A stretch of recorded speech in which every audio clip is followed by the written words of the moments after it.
পারতাম, তখন বসাটা আর একটু সুন্দর হইত। কিন্তু এখানে এটা একটা আমাদের ঐতিহ্য পুরাতন, এই জন্য এখানে বসেছি। আপনাদের একটু কষ্ট হচ্ছে, আপনারা কষ্ট নেবেন না, কি বলেন সবাই? মানে আমরা মাঠে বসলে সেখানে তো অনেক জায়গা বসতে পারতাম, তাই না? এই জন্য আমাদের ঐতিহ্যগত কারণে ঐতিহ্য হিসাবে আমরা কি এখানে আমরা সবাই বসেছি, বসতে একটু কষ্ট হচ্ছে, আন্তরিকভাবে দুঃখিত। আর আমার এর চেয়ে বড় আর ব্যবস্থাপনা কি এখনো হয় নাই।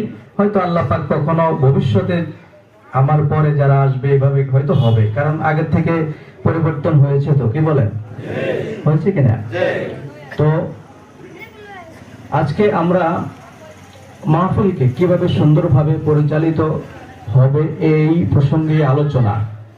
তো আলোচনার মধ্যে আসলে আমরা যারা এখানে দীর্ঘদিন জড়িত আছি, আমরা সবাই স্বেচ্ছায় স্ব-উদ্যোগে নিজের ইচ্ছায় নিজের খুশিতেই আমরা কাজ করি। আসলে আমরা কাউকে দায়িত্ব আমরা দেই না, নিজেরাই দায়িত্ব নিয়ে পালন করে। কথাটা ঠিক না? তো এই জন্য আমরা আজকে একটু পরস্পর দেখা সাক্ষাৎ এবং আজকে থেকে একটু কর্ম স্পৃহাটা বৃদ্ধি, এটাই মৌলিক কি বিষয়।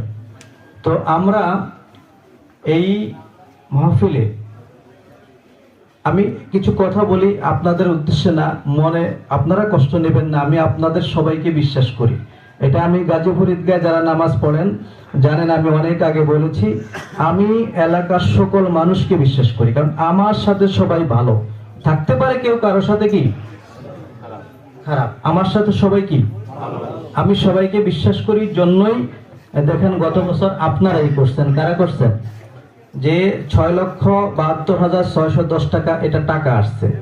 কি আসছে? 5,68,250 টাকা ব্যয় হয়েছে নগদ। এটা ওই যে বিভিন্ন দ্রব্য, গরু এবং এই ছাড়া চাউল ডাল এগুলো